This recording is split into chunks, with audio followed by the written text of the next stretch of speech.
Hello, everybody, and welcome to the TARDIS Zone. This is New Who Zone, and this is the girl, the woman who lived. Sorry, the woman who lived, not the girl who lived, the woman who lived. Yeah, sorry, me back. I woke up this morning. I can't move, actually. I've been stuck to the sofa since I got up. My whole lower back has completely seized, or there's just a mad pain. So I'm a bit uneasy, but I've got a few painkillers here, so I should be okay. So nobody need worry. It wasn't going to stop me from streaming, but I am a bit uncomfortable at the moment. But um, once we get into it, I should be fine. I have sent emails to the others. PD Rich did send me a message to say that he was filming all day, so he mightn't be able to come on because he's tired, which is fair enough. I don't know what's happened.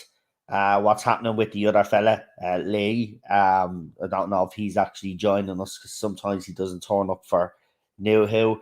Real Super Doctor, I don't know if he's back actually for New Who or he's just back for Classic Who, but I have sent him an email as well. So there's only myself and me next me co-host. I might as well say for this. It looks like it's Queen Charlotte.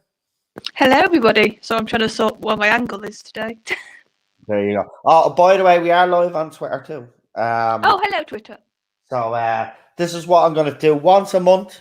What we'll do is we'll feature all of our streams on Twitter. Obviously, it actually helps because people on Twitter mightn't be aware of the YouTube channel. This way, it's live on YouTube. It's live on Twitter now, and people will obviously become more aware of the channel. So once a month, I will do this. I'll feature all the streams that we do. We've already done Friday Night Contact live on Twitter. This is the next one now.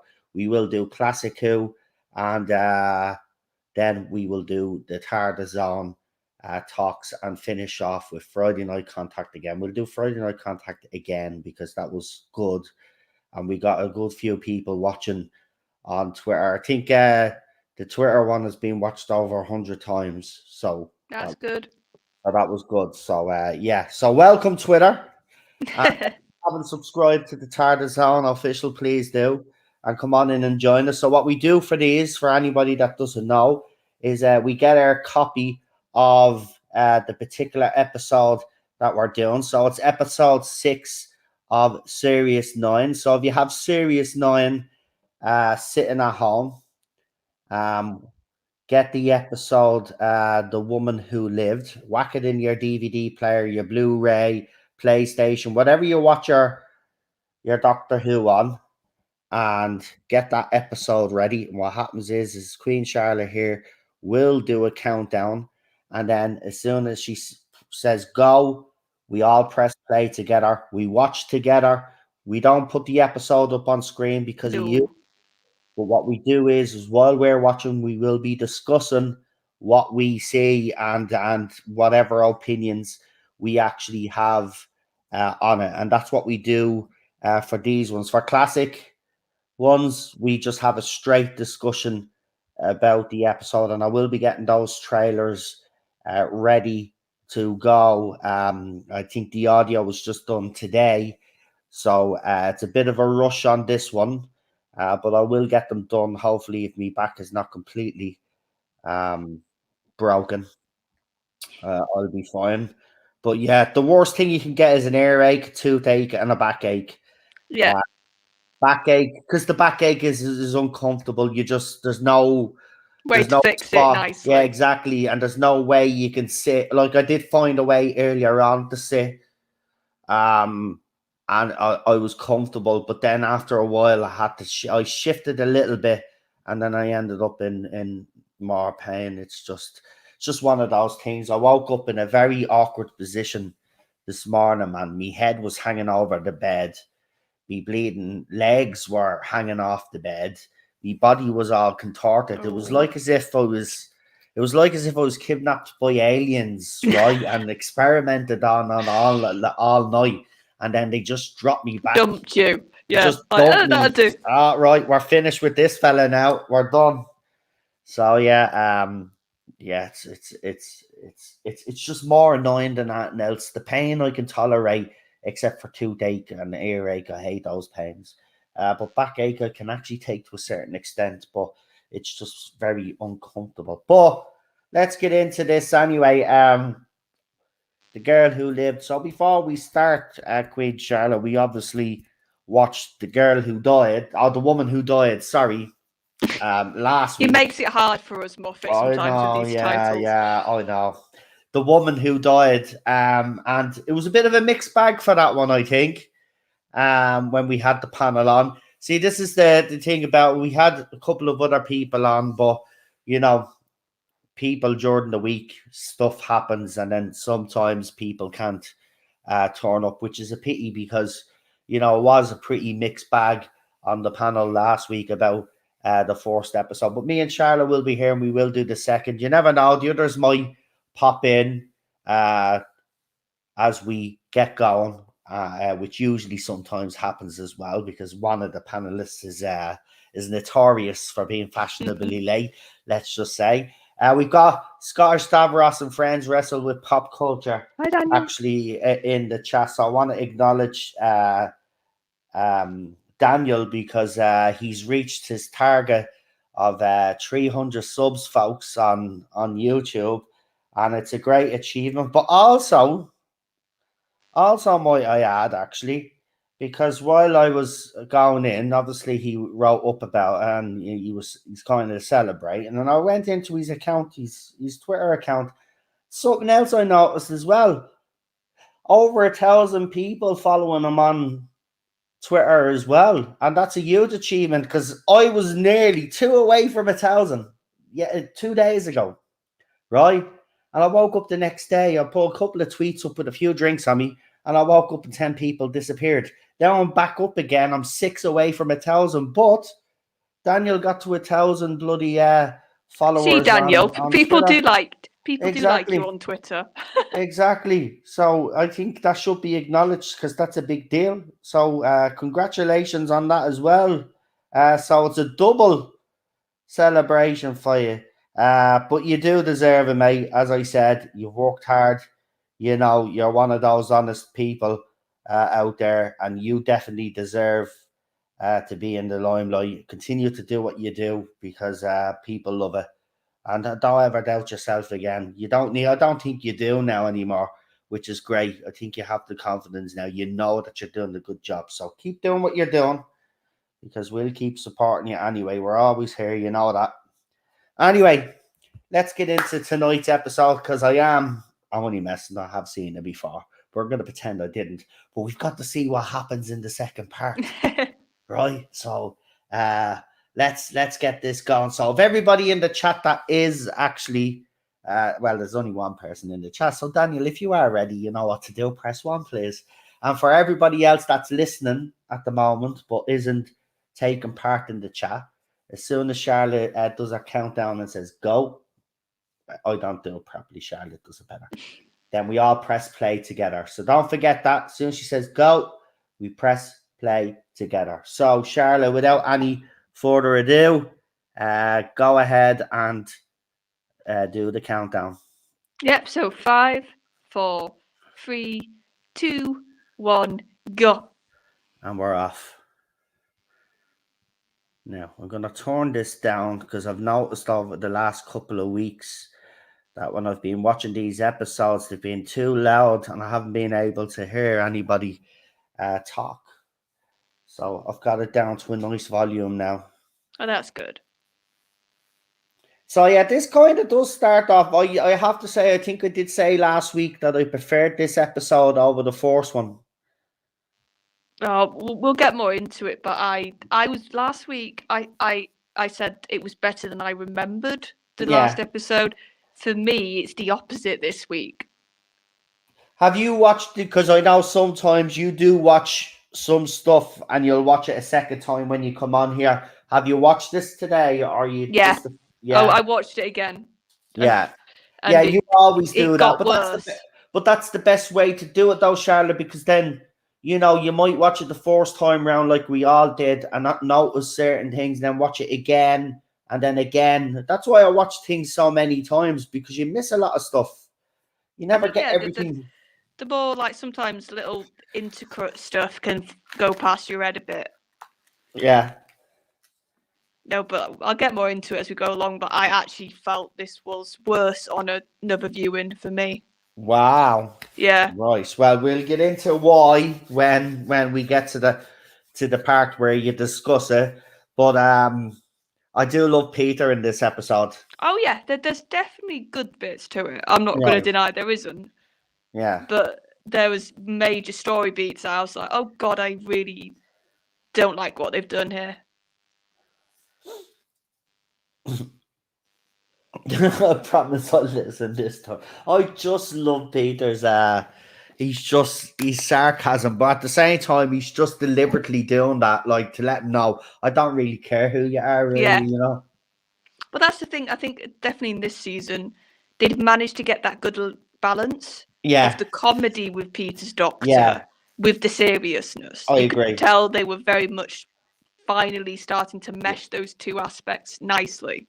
Yeah, I think Series A, obviously they got the balance wrong, as we've always said on this channel. We've always said it.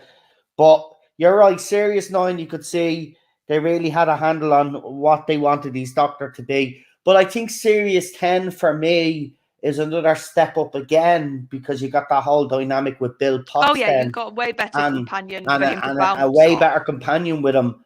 And you can see that he's got those lovely moments in him, even in the very first episode, like where he's talking to her about, well, why are you working in why are you serving chips for? You know what I mean? It's almost like he sort of says you've got more intelligence and you're better. Yeah, almost. He kind of insults her, but in a proactive way, where she's kind of like, you know what I mean? So I loved it. Yeah, you're right. Oh, man, Moffat. The rumors of Moffat again, I just laughed because we spoke about those rumors on this channel.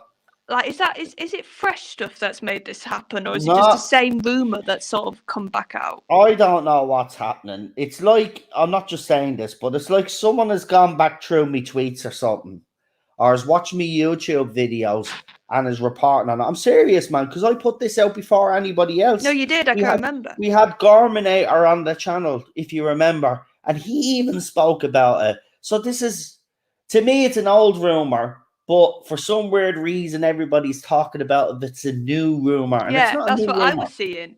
And I was like, this has always been like up in the air ever since Russell got announced.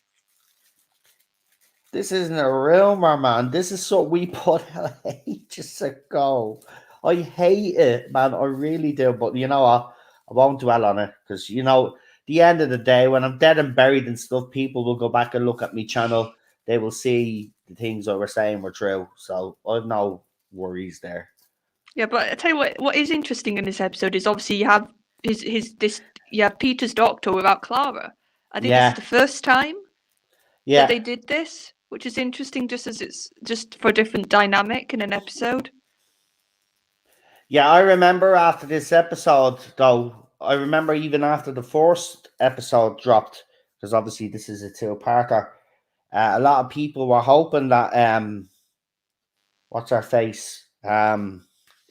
She's me now in Maisie, this yeah, no, but episode. Maisie would become the next companion to the Doctor. I think that would have been an interesting one, to be quite honest with you. It would have been different, Yeah, definitely a because different she'd be on the same vibe. intelligence, she'd be on the same playing level field as the Doctor as such. Not 100%, but she would be because of the chip and stuff and what she's witnessed. You know what I mean? Over the centuries, like she would have gained a lot of knowledge as well. Yeah, and obviously in this episode, that's what she's angling for. She outright asks him, "Take me with you." She hated the Doctor here. Oh yeah, I think she. I don't. I think for the majority of this episode, she hates him. It's But deep just down, well, it's not actually hate. I don't think she actually hates him as such. She's glad that he saved her life, but I think the consequence of saving her life and watching her family die, as we see in a later scene, you see that when she starts talking about her family, how they all passed away, and she had to watch them all die. Like that would be if you live forever like that. You know, people, us humans, we always say we want to live forever and all of that, but we never really think of the consequence of that. oh yeah, but like I said, I think it's more she hates the fact that the Doctor didn't come back. Yeah, as More, well. Kind of it's the neglected her idea of after it. Yes, yeah. It's almost a little bit like we've had obviously And it's very not really different. the Doctor neglecting her, though, Charlotte, is it? Because the Doctor No, does be busy doing other things, but he does be kind of. I think Peter's Doctor, especially, was kind of lazy when it came to that stuff. You know? I think Peter's Doctor was very out of sight, out of mind. Like he Yeah. wasn't purposefully doing No. it. He was No. just he'd fixed her. He did his job, and then But then He also moved on. he moved on. And if you also think about it, he did give her a bit of an insurance policy by that second chip. So And at she least could he have used gave. that one. Yeah. But that's the thing, Charlotte. You know, we look deep into this episode. That's the thing. If you were her, right? If we were her, who could we give that? It's in fairness, it is a question to be asked. Who would you pick? Like, who out of your family do you know what I mean? This is the question you'd have to ask yourself. I'm not asking you to answer the question, but what I'm saying is just to throw it out there. You basically have to choose which family member you would want to spend the rest of your life with, even if it was a family member that Yeah, I you was going to say the influence right? I've always got is it was more for a partner. He did that for her to give her a companion. Yeah. Yes, yeah. I do agree with you. But again, you would, you know what I mean? You would be asking yourself those questions, and you would be questioning because, you know, you got your family there too. You know what I Oh mean? yeah, no. So you can understand. This is what I'm trying to say. You can understand Peter. You can understand our reaction to Peter's Doctor when you take all of that into consideration. Oh yeah, I just think, and we'll get more into it as this episode goes along. I think the problem I've got with this story, this episode, in comparison to the other one, is the other one. When it had these heavy issues, it dealt with them in the story. I almost feel like this episode especially has got so many heavy issues that it can't deal with them. So it sort of just has them in there, does the odd line to point to them, and then has to move on. I just feel like almost this story needed to be a proper character study, and it couldn't be because he also had the general monster of the week plot that he had to put in here. So I almost feel like this is too much of there was too much heavy lifting required that they couldn't do because of the whole thing we just even started to talk about for one issue. Yeah. that the whole immortality brings. It's There, sort she's of actually talking about it now with him at the fireside here. She's kind of trying. See, because the doctor doesn't. See, this is the thing. The doctor thought giving her the chip, yes, save her life and all. But again, he doesn't think of those consequences when he does leave people behind. And this is the consequence. oh yeah, well he sort of he realised a bit after he'd done it. But like he sort of said he had that moment of just I'm going to save somebody, and that overrode everything else sort of in his head. Yeah, because remember in the last episode, he at that stage he was sick and tired of losing people. Do you remember he makes that big speech, and then that's why he gives her. So he let emotion. See, this is the thing about the doctor, and this is what I love about this show. When the doctor doesn't let emotion get in the way, he's pretty straightforward and will do what needs to be done. But when emotion is involved in it, like with Rose or with Father's Day, emotion got the better of the doctor there because the simple solution, he knew how to fix that, was by making Rose's dad walk out in front of that car. But he chose not to do that and tried to find another way. Yeah. He fought it as much as he could until because he let the emotion get the better of him. Because he did really feel and care for Rose. And he knew how much it meant to her to have her dad back. Even though he was so angry at her for doing what she did, he kind of understood it. He went off and had his little hissy fit, but then when he realised that there was something was wrong, what did he do? He went straight to Rose. Oh yeah, and the doctor's always has been. I'd say more than modern doctors. I'd argue for, but I think it's there in classic, just not as much of a strong theme. Yeah, you're right. It's like the modern doctors are a lot more emotional. Yeah, they're a lot more willing to change stuff or bend certain rules. Yeah, right. But like I said, I just think there's some good like questions asked in this story, but I just feel like that they haven't got enough time to explore them, and this should have just been a really sort of simple character study of Ashilda and what she went through and what she lost. There, she and lost really unpack. This scene, he's reading her journal now. Oh yeah, and she's at the losing her. She's at the losing her kids. Like, you know what I mean? Like, no, it's there. I just wanted more of it. If I was to try and explain. So your whole thing would be, if correct me if I'm wrong, but I think what you're trying to say is that this worked really well, but there wasn't enough of it to convince you. Yeah. That she was slighted and that all. Yeah, I get what you're saying. Then the motivation of her character, then you didn't really believe that because that backstory wasn't believable. I could understand it. I just felt like it didn't have the punch it needed. Right. Because it's. That's fair. She's basically. Come on.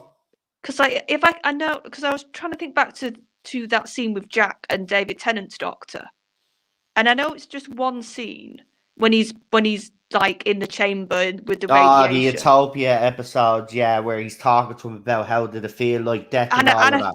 And that was just one scene, but there was so much depth in that dialogue. There was so much emotion charged in that dialogue.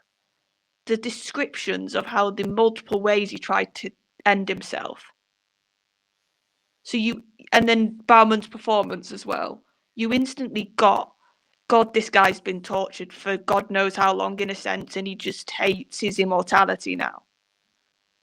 And I just couldn't help but think, if I think back to that, there's more of an impact to there, because they've basically got the same issue, him and Ashilda. Yeah, no, you're right. I think so. It's the same sort of topic area. It's the same sort of issue. Who on the panel last week said that they think he might have done that for a companion for Jack? Was that you or someone else on the panel that said Ashilda could be? Well, I basically said, and we'll get more to this, I was a bit 50-50 on should the Doctor have done it in the first place, because he's got past history with people like Jack. And because of what David Tennant's Doctor went through with Time Lord Victorious. Yeah, and what Jack has we have seen what Jack has gone through, even in Torchwood. And the Doctor knows. Yeah. So he's basically had personal sort of history, which he knows quite in depth. So to basically condemn somebody to that, I was just a bit half and half whether the But that's doctor what would I'm do saying. that. Do you think he might have let the emotion of when she died and he made the big remember he was saying he was sick of Lou. Do you think he let the emotion get the better of him and cloud his judgment? I I think I would have, if I'm being honest, I think I would have bought it more if it was like a companion, or if it was somebody who had a bit more time with to basically do something so against his own rules. I It's didn't like that. why it's like with the Clara stuff in Heaven Sent. I completely buy why he does what he does there, because it's Yeah. Clara and it's a companion, and it's the same idea with Clara that God, she's like because it took me ages to understand why the Doctor acted the way he did in Heaven Sent, but I finally got it. I was like, Clara's important, but Clara was like the straw that broke the camel's back. That's why he had such a big adverse reaction to her going. He was just fed up of companions and people he was close to losing. So Clara was like that final release almost. So the problem was a little bit I had with a Shielder. It was like he's just met this girl.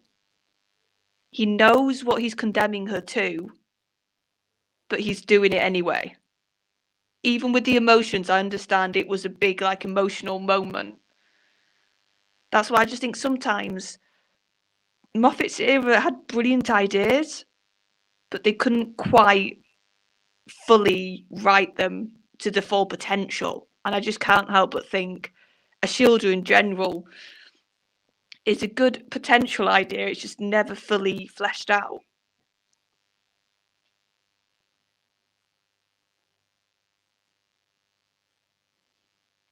I love this scene.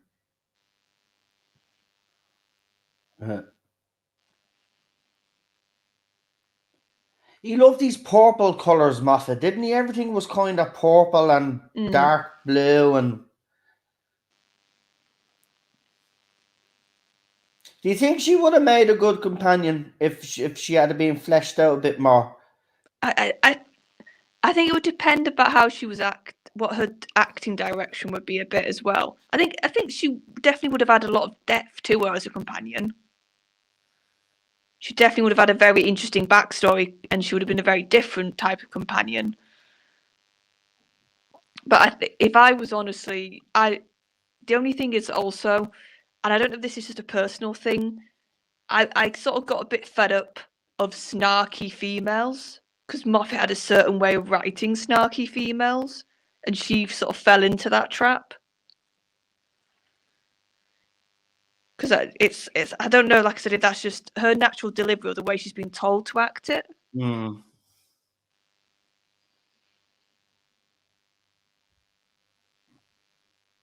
The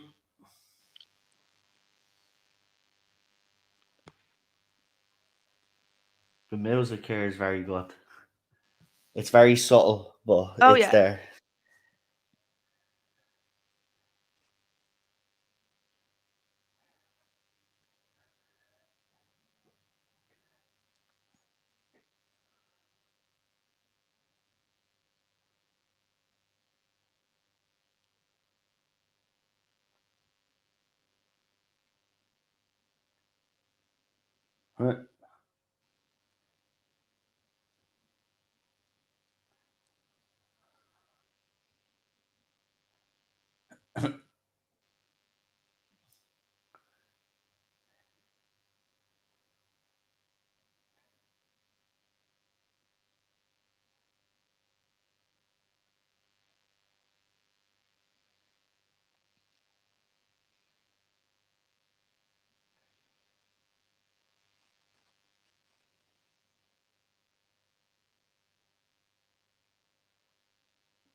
But once again, I love the setting and the costumes here. Yeah, Moffat, like I forgot doing the rewatching. I forgot how good his historicals were, just as like production and costumes, and sort of you really feel you're in this time period.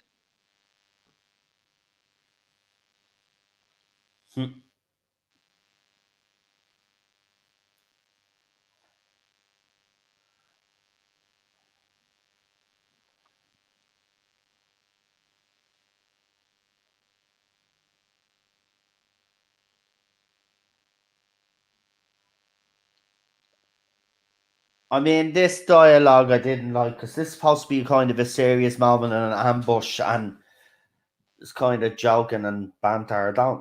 Yeah, Don't I like think that. that's the other thing. It's like this episode has got such heavy themes, but randomly it wants to be a bit farcical. Like that's the Mm. vibe I get. Like, do you know? It almost reminded me of like, do you know, those old Robin Hood movies, Yeah, like agree that with you. type of era.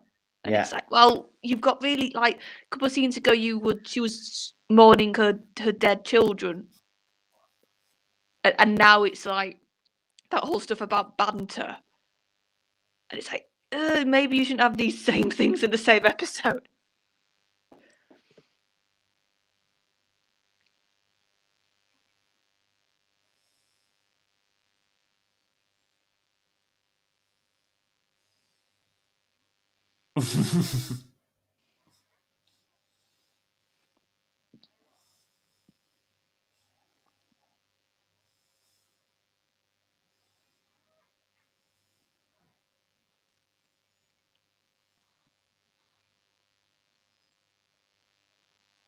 yeah. See, this is the moment. She didn't kill him though, because she Yeah, deep down she doesn't want to be the doctor's enemy because she knows that won't work out well for her.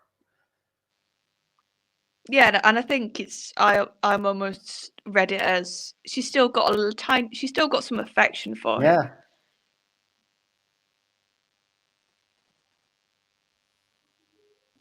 because she tells the creature, "Oh no, you can't kill him." So it's like you can kill other people. but just don't kill the doctor. Yeah. Oh, this fella, the butler that's half dead. Oh I yeah. love this guy. He, he's quite a well-known actor, isn't he? Yeah, I think so. Yeah. I know his face.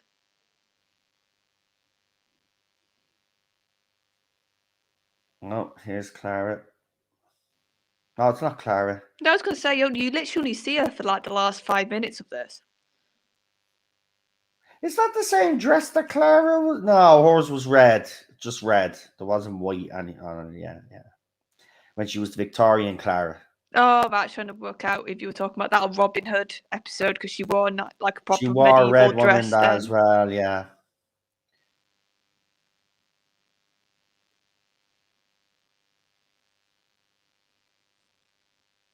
Do what though? You can tell Moffat loved English folklore, can't you? Yeah. Like you can really tell if you Well, wanted to do his era was mainly historicals. that. That's what I Yeah. mean. It was more the folklore and the fairy tales and stuff. And while I can appreciate it now, at the time, I have to be honest, I was very critical. Well, it was so different to Mm, either the sort of more sci-fi classic approach or Russell's down to earth sort of very realistic approach. So it was quite a bit of a difference from anything we'd seen before. But I think, and you can definitely see this how Moffat speaks now. He just adores stories. He adores the idea of stories. So I think that's why in his era, you really saw the influence of classic literature and folklore and that sort of element.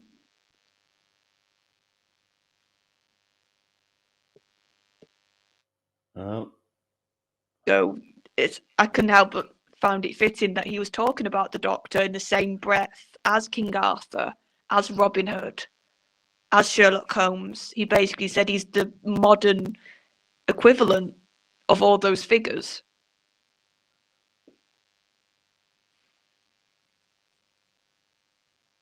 huh.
Tell you what, though, it's been nice this week to see a doctor leading the promotion for Red Nose Day.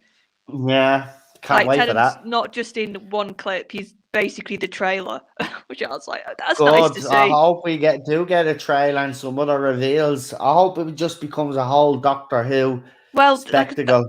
that's what I'm wondering. If he's so much of the front like man for the advertising for it, I think that means hopefully we're going to get a bit of a substantial Ah, something. we're getting stuff. We're definitely Yeah. getting stuff. What it is, I don't know, but we're getting stuff. And I cannot wait. I'm excited. Oh, Red Nose Day. I haven't been this excited. I don't even No, watch I'm Red Nose same. Day anymore. I'll be watching it.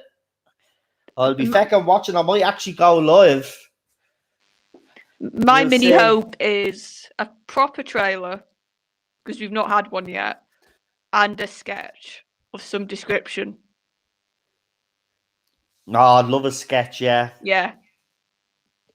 Because he's I had agree. time as well. Russell's had plenty of time to film something while he Yeah, was right. doing the 60th filming. Ah. And he could have hidden it as well quite nicely by just having it part of the 60th block. I said this on Dan's stream when we were chatting. It probably won't be this, but I was saying, wouldn't it be fun if we got like a current day Curse of Fatal Death? So you Yeah. had like current actors all being make believe doctors. There, she's at the saying it to him there. You left me in a she's at the having the whole conversation that you had. You left me here in a world where you left me behind or something. She says like she's explaining now why she's angry. Why did you leave me? Why did you do this to me? Why didn't you take me with you? You condemned it. All trapped me inside it.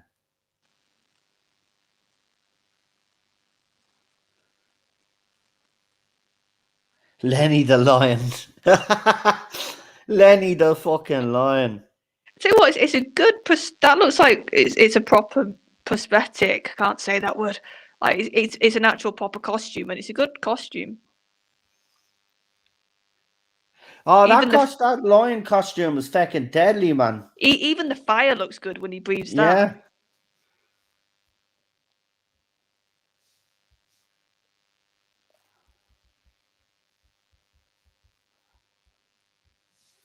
Like at least that you can obviously tell it's a lion, but it's also got like a bit of an alien vibe to it.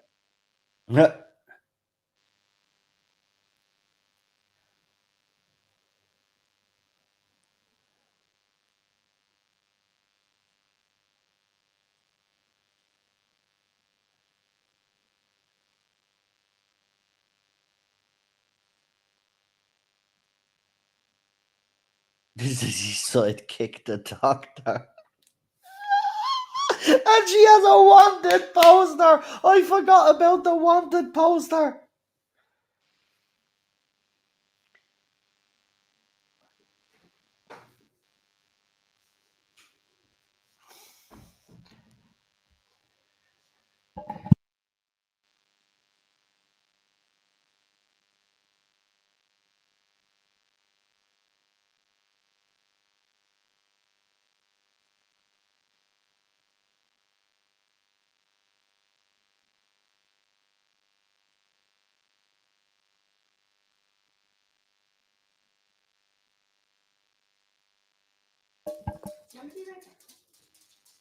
I mean, it's great. The horse and carriage is probably the same horse and carriage that Strax and Jenny were on and stuff. Probably. Same props. Love it. We like to reuse stuff in Doctor Who. Oh, yeah. Rightly so. Use whatever you've got.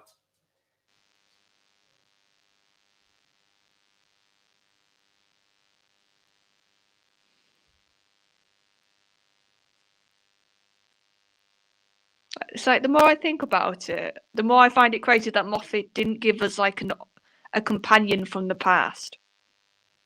Because you can tell he just loved that Victorian era, that whole part of history. Yeah, I'm surprised he didn't actually tap Like you into can that more. really tell that that's his. Because he's a massive Sherlock Holmes fan. You know he loves reading that era of books. So I'm really surprised. Like after Clara. And I like Bill, and I still think Bill was a very good move, but I'm just surprised we didn't get. Out of all the modern era showrunners, I thought Moffat would have been the one to do it.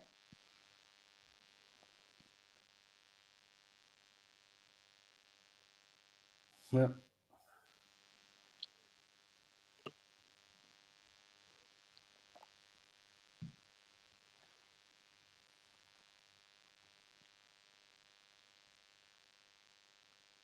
That is actually funny.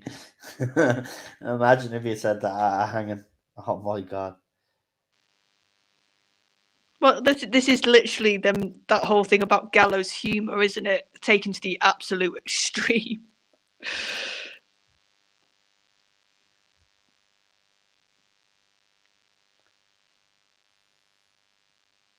can't think of many hangings that would allow a bloke to drink and stand on stage and have a joke.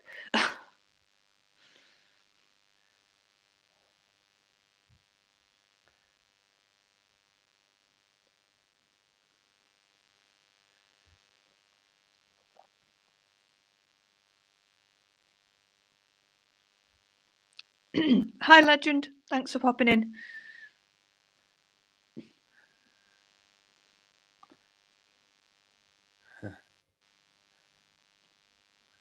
Uh-huh.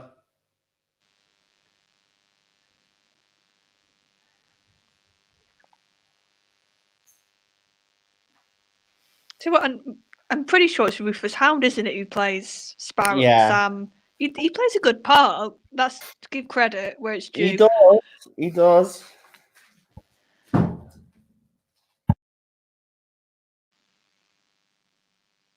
Because I've not heard him, but apparently his mass is he the monk on Big Finish? Apparently his meddling monk is quite Yeah, good.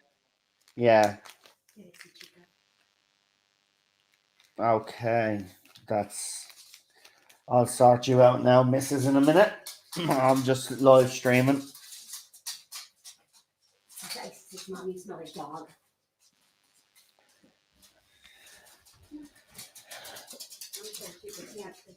Time to hang.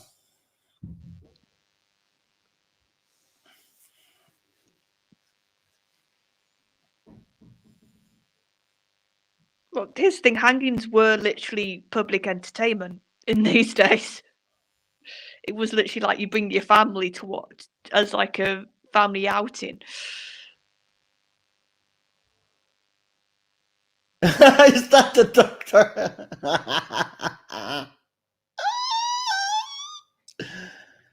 I just love his reaction.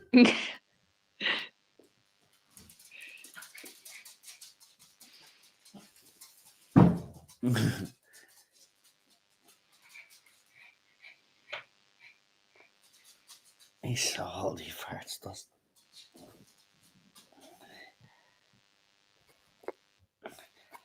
It's the girl who lived, Cheryl, with the shielder. Just in case you're wondering what we're watching. With me? With me, yeah. Me? Me. She's called me in Me. this one. Yeah, me. I don't know which one it was. Yeah, it's the me one. The me.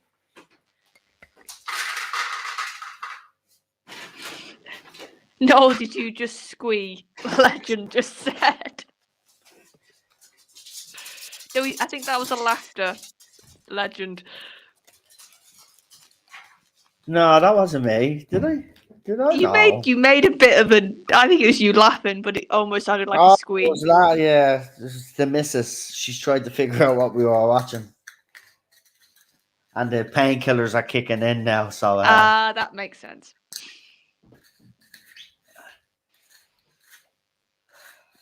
You have an excuse then. yes.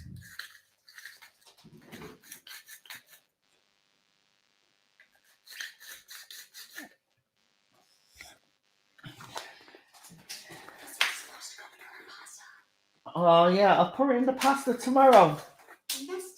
I'll make them. Oh, it's not Are my. there prawns tomorrow? Oh no, there's no prawns I ruined it. tomorrow. I told you prawns and prosciutto. Right, but we still had a lovely dinner. Like it's not fine. it's not the end of the world. It's Like fine. here, I'm watching when you're opening the Nah, nah, nah. Good You know what night. I'm doing. No. The raffle guy. Nah. Yeah. Sorry about the communication with the wife there. That's what we do. We're just pretty weird, freaky people. Normal weird. That's a new thing now because Normal weird. because we've got the other kind of weird now, which is not so fun. But we're normal weird.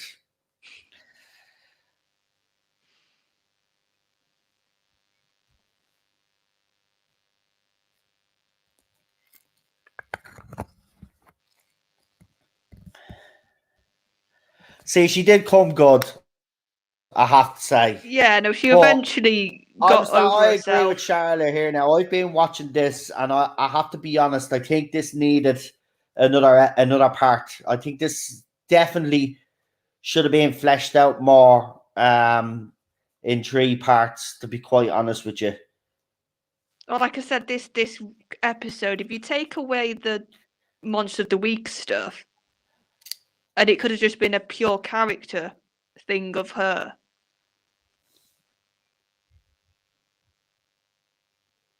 Because I just think there's so much to unpack, and it's sort of mentioned, and then quickly we're on to the plot, or we're on to what we need to get to the creature.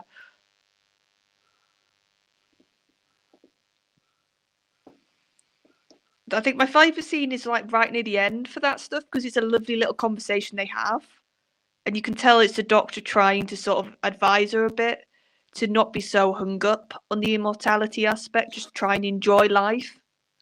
That I like, but it's sort of there needs to be more of that type of just frank conversation between the two of them.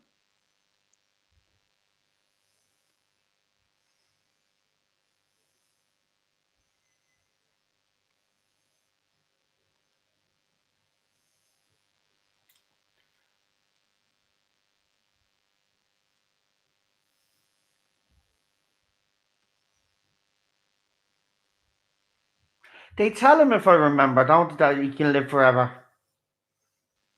What the Sam Sparrow character? Yeah.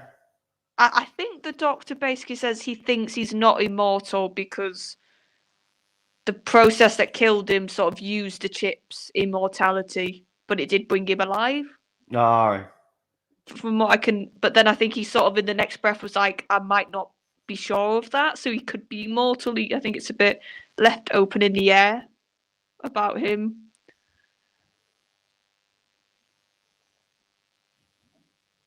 Oh, they're saying it now, yeah.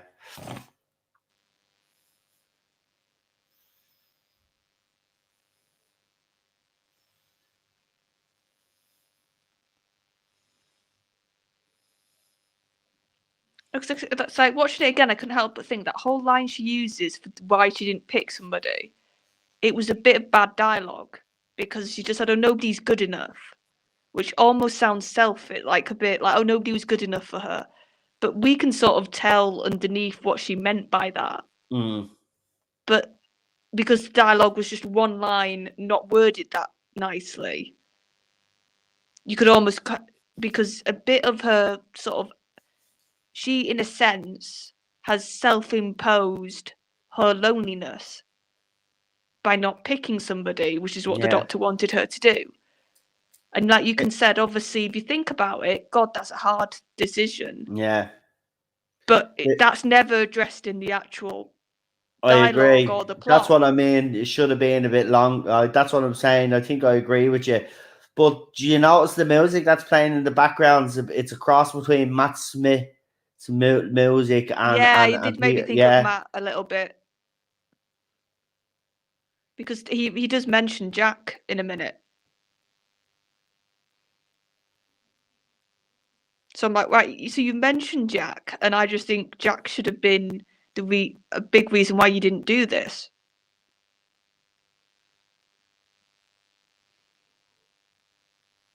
Here we go. Captain Jack Harkness.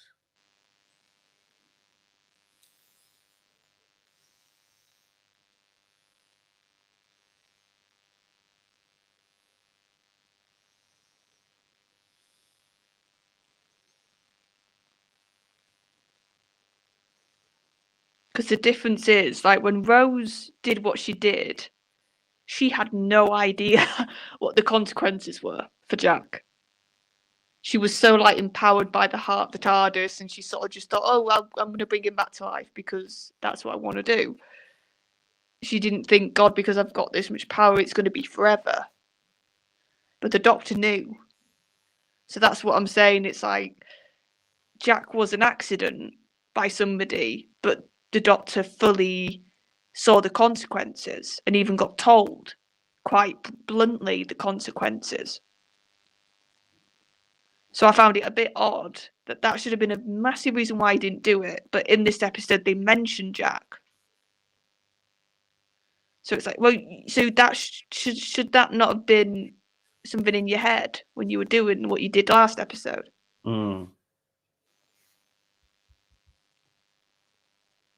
Yeah, I've not heard Daniel, his meddling monk, but I've heard it's very good.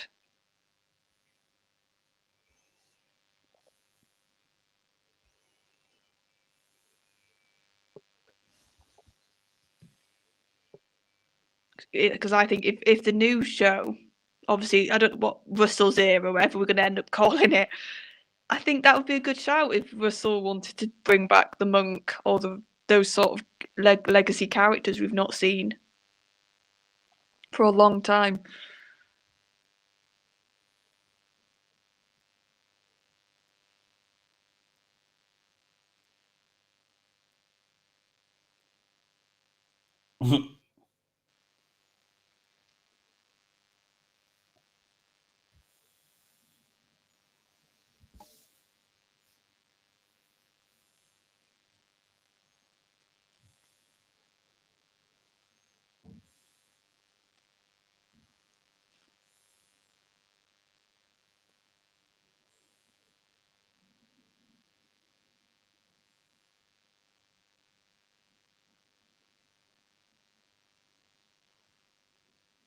That's freaky though.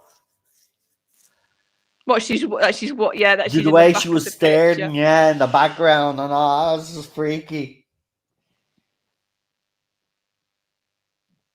Well, she basically before was threatening him, being like, "Oh yeah, but your friends are more dangerous." She said, didn't when he was like, "Oh, we friends?" She goes, "Yeah, but your friends, you know the saying, keep your friends close."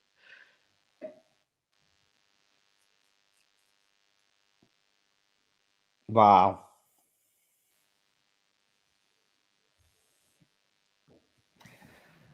Daft old man.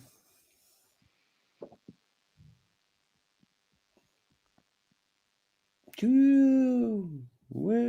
Next time Oh, Yeah, this is Zygons. yes. This is actually pretty decent. Yes, we like this. Bit creepy.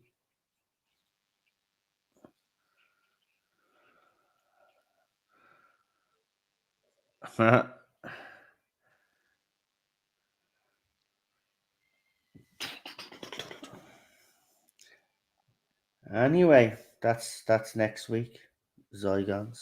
So we look forward to that. We've got the Legend of the Traveling TARDIS. They should have take Captain Jack and me and redo Game of Thrones final season proper. I would accept this. And Charlotte Rufus Hound's Medlin Monk is amazing. Okay, well, let's get into the actual tonight's story. So, Queen Charlotte, tell us your thoughts, and remember, we're actually given the two episodes. We're rating them together, folks, in the chat. So if you want to mark it out of 10, remember you're marking the two episodes as one because it is one story out of 10. So we will hear what Charlotte has to say. So, Charlotte, go ahead. Yeah, I think the first half was a lot stronger because it set up a Shielder quite well. Her little village, to sort of that she was this dreamer, sort of this dreamer who was sort of thought a bit higher than everybody else in the village. A bit, she was a bit of the outsider. I think was set up quite well. I quite liked how it played with the whole Odin stuff in the first half with the villain, and then her sort of elder village coming together and him training them. I thought was quite funny in the first half. Yeah. And like once again, you really got that sense of comedy, which I think suited honestly the first half better because, like I said, it was this idea of this load of misfits basically having to fight to defend their village. So you could have a bit more sort of wittiness and sort of dry sense of humour that Moffat was known for. But I just felt like, and it was such a good setup for like, oh, he's gone past, he's broken his rules at the end, he's finally had enough, and he's going to bring her back and sort of mess with life and death again, which we know the Doctor's had plenty of sort of debates, to put it lightly, about that whole topic in his past. But I just feel like this episode should have, the second half, tonight's episode, really should have been the full exploring of the fallout of what he did and what a Shielder's life was and all the sort of lives she sort of had to let go and she watched sort of suffer and die. And I know that's quite dark, but it was all set up that we knew that, like I said, with Jack and other characters, immortality is great in concept, but when humans have to actually live with it, it's about, the Doctor said, I don't know if it was the Doctor or somebody else, it's immortality is just watching everybody else die. So that theme of being the one to stay and to sort of suffer through that, that's such a heavy theme, and Ashilda was perfectly set up to explore that. And I just think it is touched upon, like Noel said, there's certain dialogue and scenes we do get a snapshot of her life, but I just feel like the episode almost didn't know what it wanted to deal with. Did it want to fully concentrate on that and really dig in? Or did it want to be a monster of the week with the sort of the villain character and the saving everybody at the end and everything else going on? So I just think, once again, this was Moffat having a really good idea in concept, but either not having enough time or not planning it out properly to fully explore all the ramifications. And the more I think about what the Doctor did, I understand it's about emotion in that moment. Even you can see Capaldi acts it brilliantly in the first half, that you can tell it's that memory also of this face, this is why I chose this face. So it's about remembering when he has broken rules before. But like I sort of said in the stream, this isn't just like saving one family like he did it with the Pompeii episode. He didn't make them immortal, he just saved them. And it was quite a simple act, he just had to get them in the TARDIS. You compare that to taking a Viking girl who died, putting alien technology in her, and making her immortal. That is a very different circumstance to what he was that moment we were referred to back with Donna. And like I said, he's had Jack in his life. He's had a very frank conversation with Jack. That Jack, in really quite good detail in Utopia, in that scene when he was having that conversation, basically said, I've tried to end my life a number of different ways, and he described it.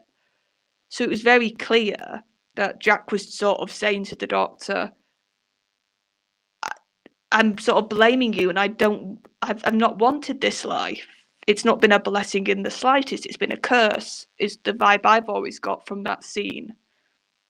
So he's had that with Jack.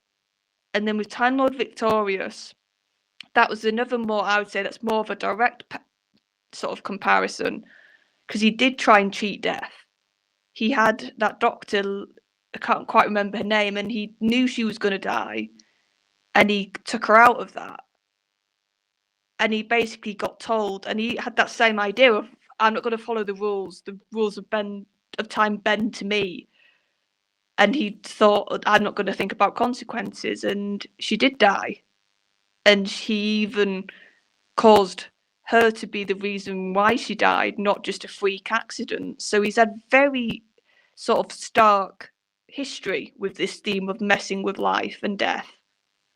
And I still can't help but think, even with the emotions he would have had in that moment, especially at this point in his life, Peter's Doctor, who's had all those past experiences, would he still actually do this? Would he make her immortal? And that's the bigger thing. I can understand him trying to save her life and maybe bringing her back, but it's what he made her into, which I can't help but question. So if I was to mark it as an overall story as 2 parts, I would honestly give this a 5 out of 10, just because the first half is really good and there's little good bits in this, but I can't help but think that core concept sort of gets left a bit, and it really should have been dug into more.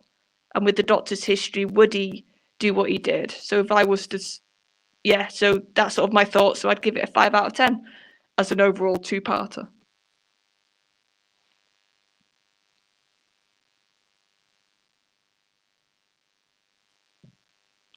Is it just me now? Okay, let's see what the chat. 6 out of 10. First part was stronger, is what Daniel says. Legend of the Travelling TARDIS. That's right, my queen. That was just too much here. I would have made me a whole series to challenge the moral compass. Now he's created something he can't kill, and now he's stuck with the responsibility. Yeah, maybe if me was meant like a series sort of reoccurring character, this could have been a bit more of that. Like I said, this theme needed to be expanded and explored a lot more, if I'm being honest.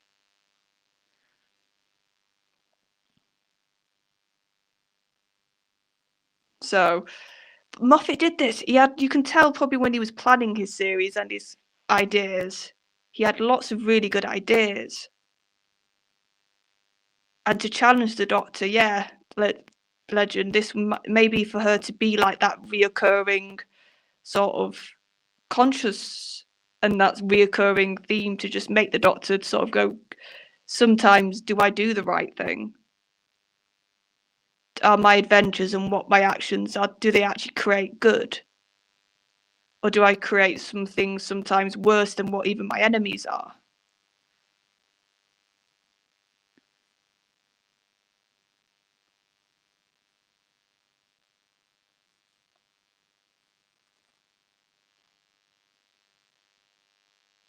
So also in the chat, what are people thinking about Series 9 so far? Because we're getting a good chunk through it now. So what are people thinking? It's a big improvement from Series 8? Because I know that's been a debate. are people thinking, no, actually it's the same level, or because we sort of said this. I think Moffat was definitely finding his rhythm a bit more with Capaldi.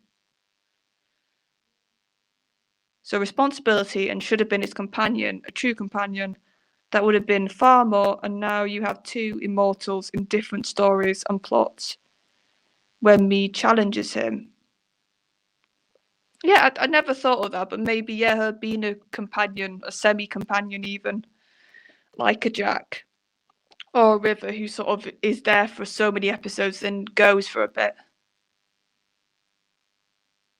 As an episode 6 out of 10, you can almost just have the two of them sparring off with each other. They both work brilliantly together. They've got good chemistry. I will say that. Maisie and Peter. And I think we all can, a lot of us, I'll say, I think a lot of us at this point think anybody except from Clara would have been a good improvement.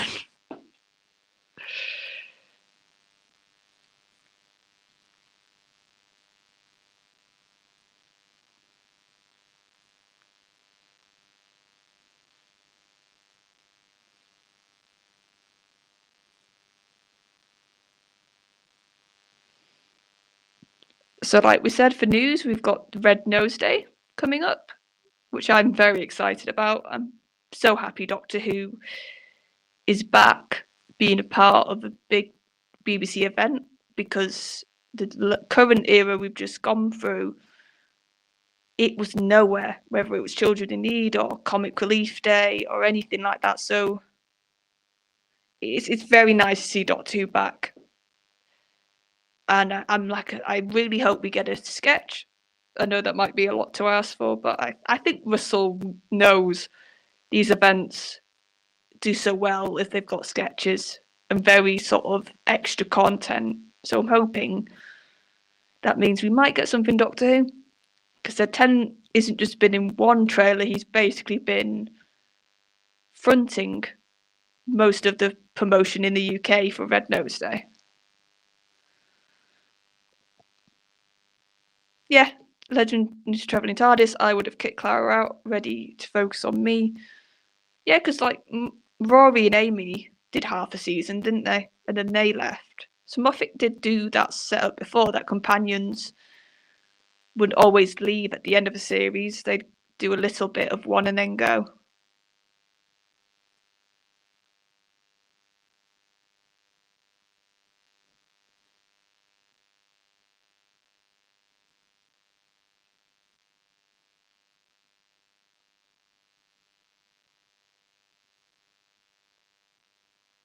But next week will be interesting because we've got the start of the Zygon two-parter.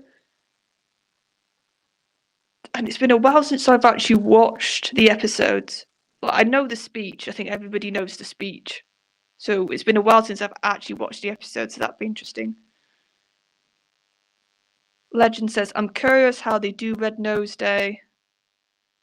We'll get a sketch, but I'm still skeptical. Unlikely, no, which I know he's all in. Too much chip more for as long as we have. Gives hopefully.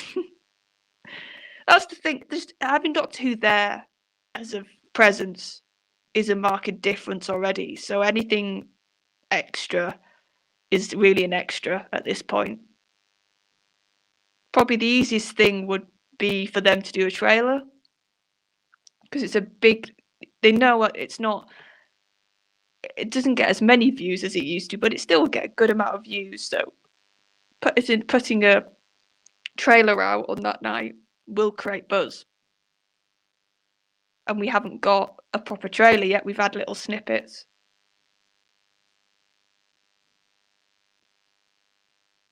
But like I said, a bit of me just hopes we get something a bit more than a trailer. We'll have to see.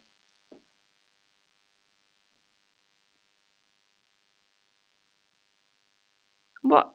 Let me just have a look at the comments. What are you hopeful of, my queen, as we get closer? My hopes as we get closer to 60th is that the BBC fully celebrates all the 60 years. I really think Doctor Who is special.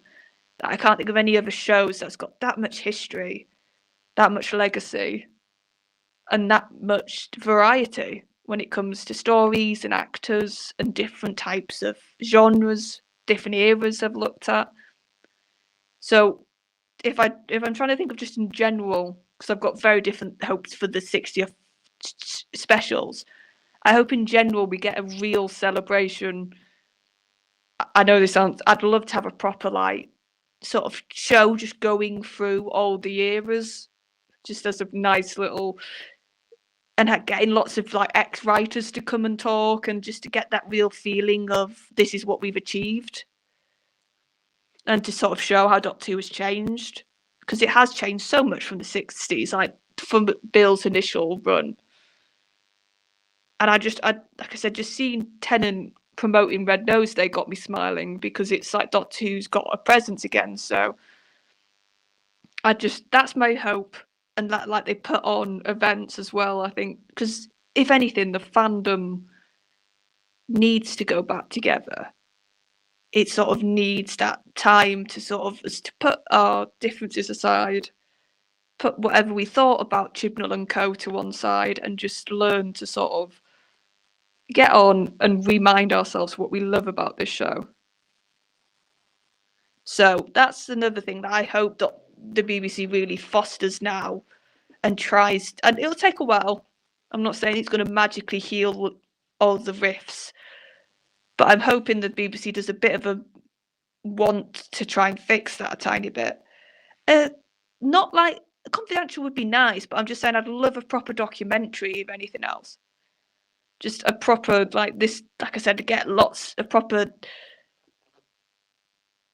like, even if it's just like, because that's what I loved about the 50th. Like, obviously, you got the adventure in space and time, which is such a unique thing, and it was such a lovely nod to the origins of the show. So to have something more extensive, whether that's a documentary, or even if they do something like Adventure again, but for different eras. So that's what I'd love, just like a special program. And then Confidential might be interesting for shooty stuff. But I hope for the actual specials, I want it to be full of nods to the past, because for me, it's your 60th, you need to have that. You really need to have that. And I hope it's fun and bombastic, because Russell's good at that stuff. He can definitely do spectacle. But I really hope, and I know some people think Tennant's just going to play the 10th Doctor again, but he's done so much more since his run initially. He's so much of a better actor now. He's shown in so many different roles. He's been villains. He's played very complex characters. So he's got the chops now. So I'm hoping that they use this as an opportunity, that we get a bit of what we know with Tennant, because there will be some mannerisms of the 10th Doctor there. Not denying that.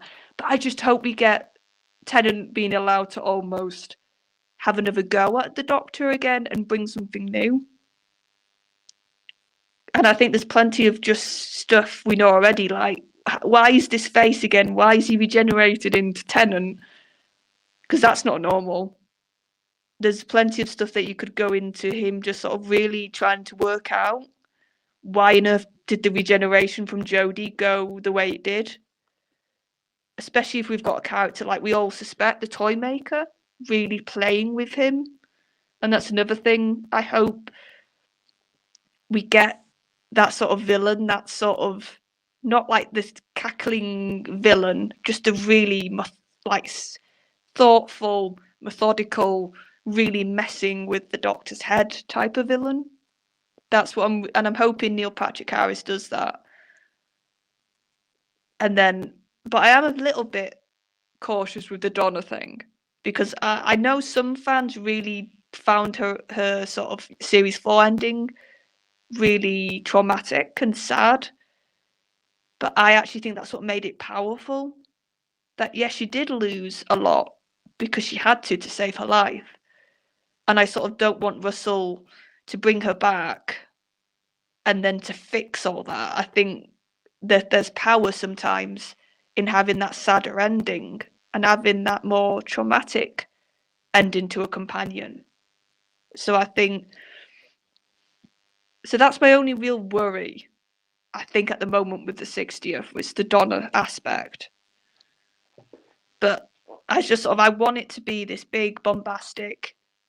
I want it to sort of be a bit crazy, which I'm looking for, like good crazy. I'm looking forward to people coming back, because I think we'll be very surprised if we don't get returning companions. And the reason why I'm saying that is because I want all of that for the 60th, and then for Shooty's stuff, when we do get Shooty's first series, I want it to be a real fresh start. I want the show to proper then almost be, we've had that looking back, we've had that celebration, let's look to the future now. Let's really establish this new Doctor.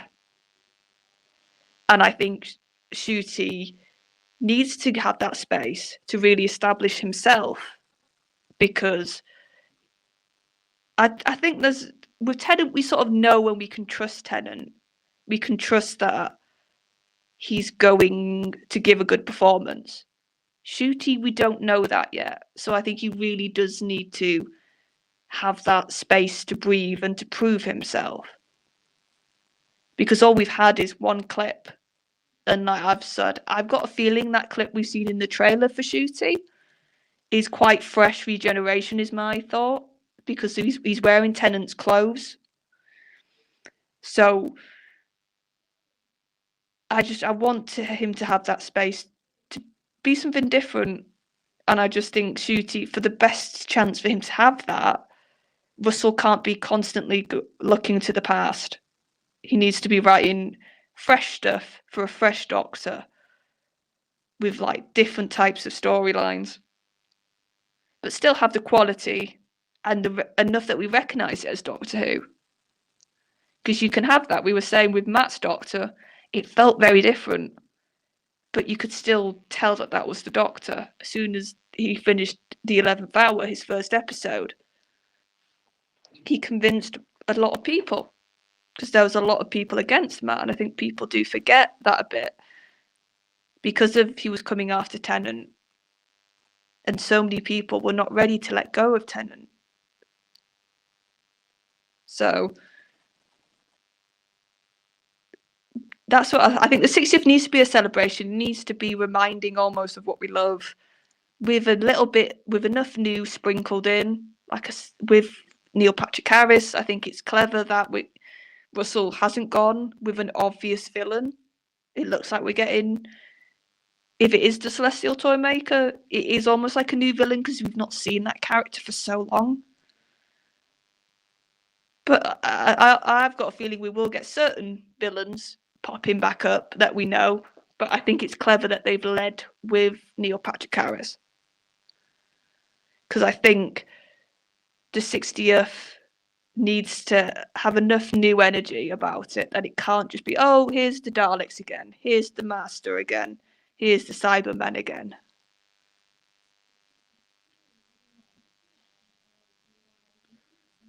But what are other people like hopes in the chat for the 60th? Because I know some people have different views about what they want to see. I know the whole 10 thing have got people torn. Some people are quite happy if we just get a repeat of the 10th Doctor. I know a few people like me are actually hoping that we see a different side, or we see a slightly different incarnation who might look similar, but it's a different incarnation. But I sort of think that's almost hinting at that with the costume, because obviously we've got the pinstripes, which we know, and that's sort of the really key thing to identify. Oh, it's 10th Doctor. But with the sort of coat, gives it a very different look. I think the fact that he still looks very good, but he's obviously looks older now.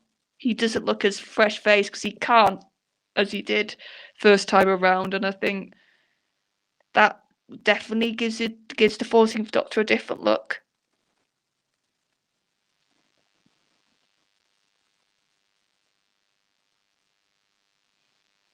But I think they would be daft not to do something a bit like confidential for maybe shooty stuff. Because there's YouTube now. There's so many different ways they could do it. So just because it was fun, I used to really enjoy having those little insights into how they made creatures or how they did certain scenes.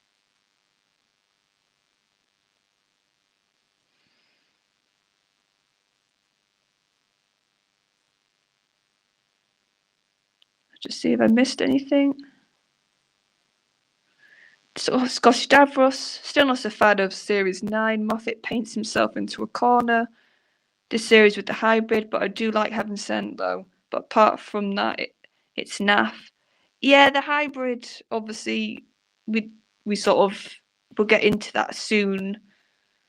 I think Moffat had a plan and he just couldn't follow through with it. With the hybrid, is the sense I've always got.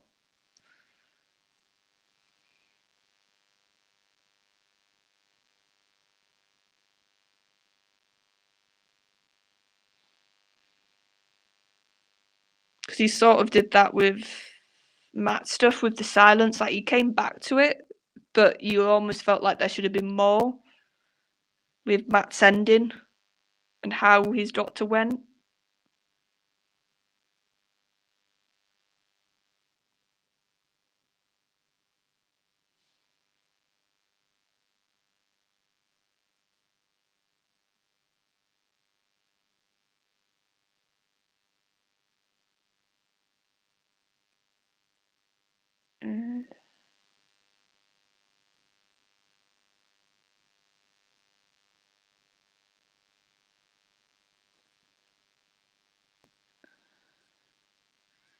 I do hope Noel's okay. I thought it was just making me big because that was giving my review.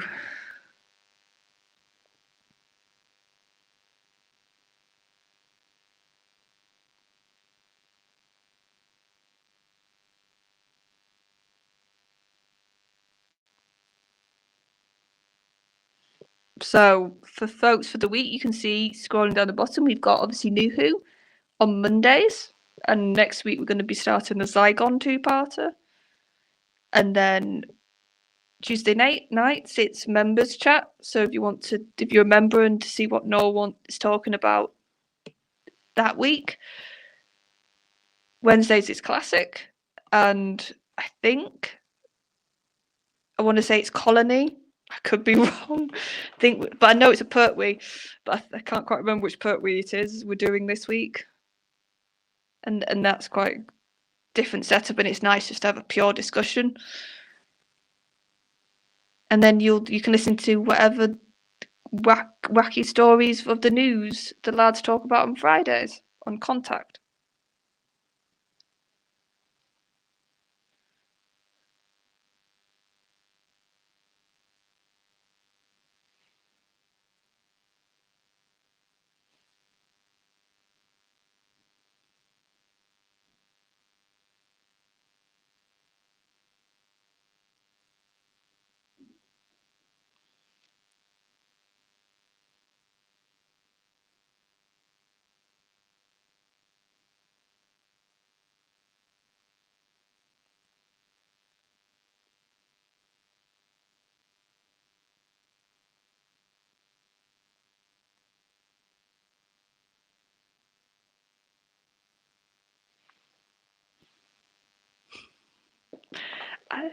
I'm going to kill him, folks. When he gets eventually back here.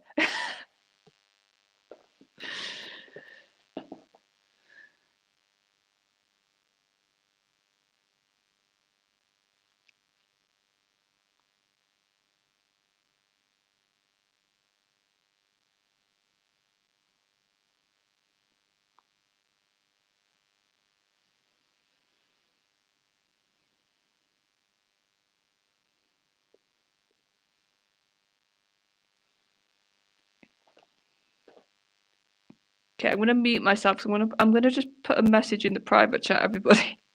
See if Noel knows that he's just left me here.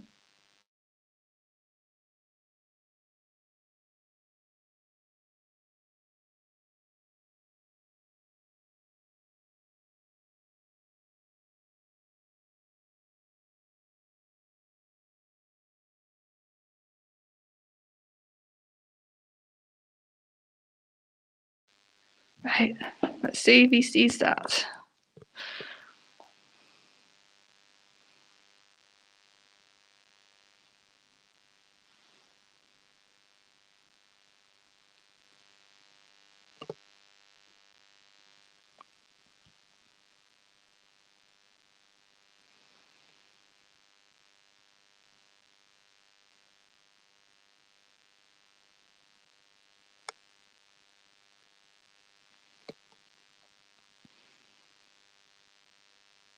Because when there's just me, it's not so much fun.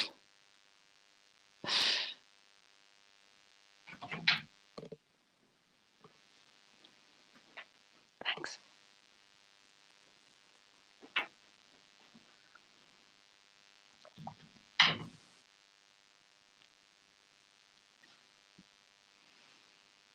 Let's see. Any comments that I've missed?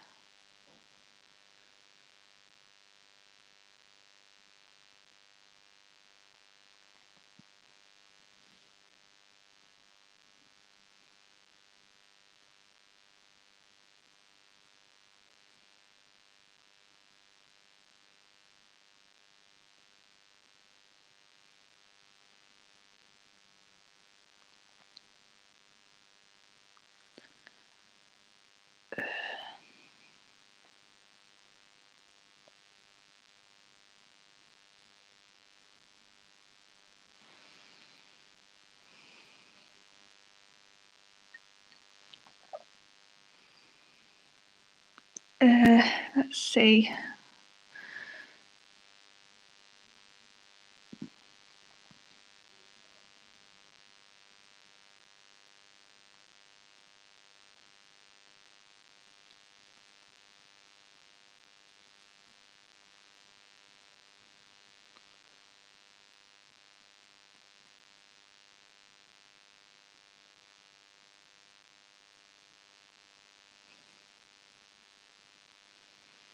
Okay. I love also, he's like, oh, this is the first one we're doing on Twitter. So I'm sorry, Twitter people, if you just see me trying to fill dead air.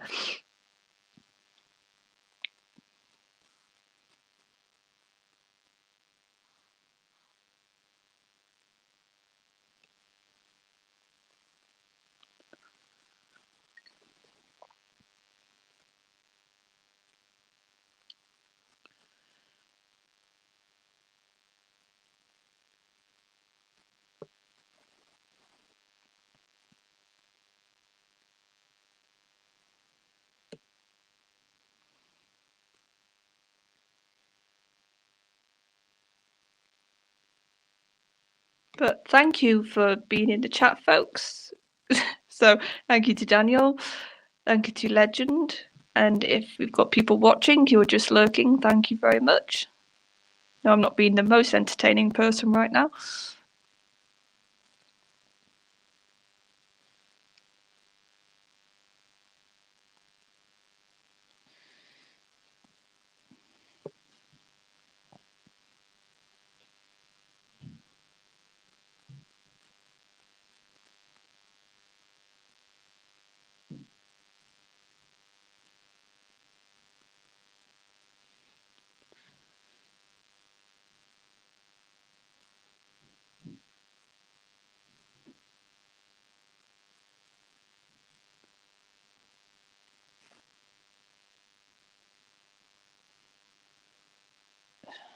Right.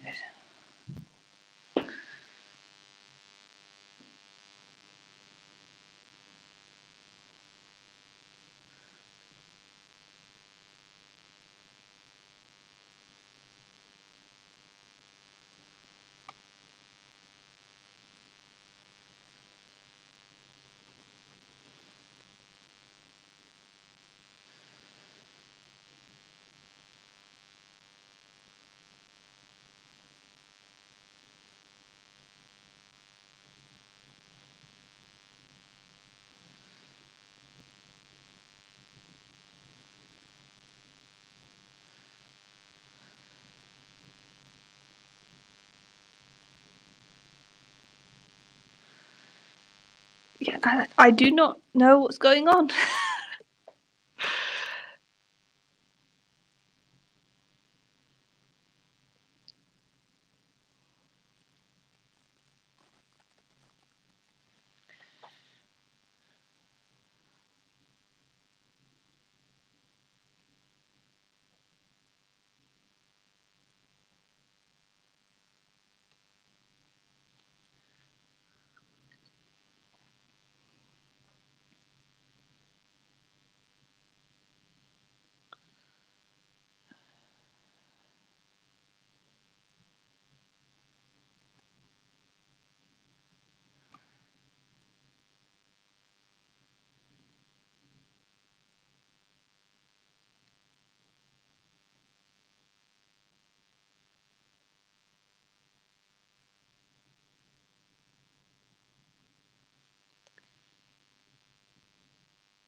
Is anybody still in the chat? If you could say no, say hello, so I know I'm not just talking in space.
Okay, I'm going to leave and come back and see if that does anything. So hopefully you'll see me in a minute, folks.